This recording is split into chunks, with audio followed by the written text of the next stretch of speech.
reducing customer defection. Reducing customer defection. And then we'll now look at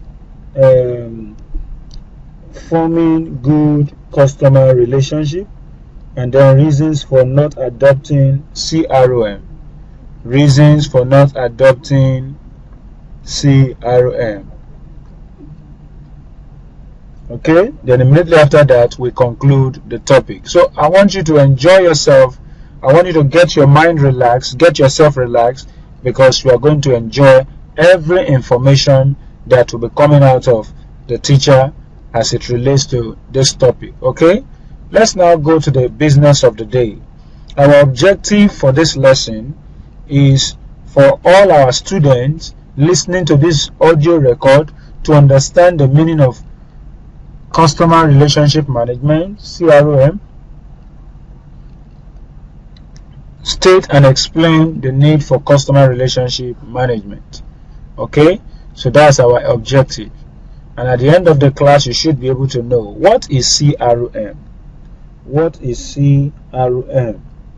What is customer relationship management? You might want to ask, but before I let you know this, I want you to listen to what I'm about to tell you now. Okay? Now listen.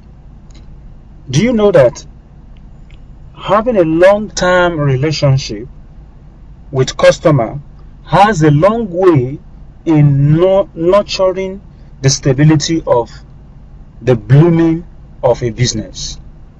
Any organization that is able to establish a good long-term relationship with its customers, they are going to be an organization that will have a booming sales and a booming profitability in the business of what? Today.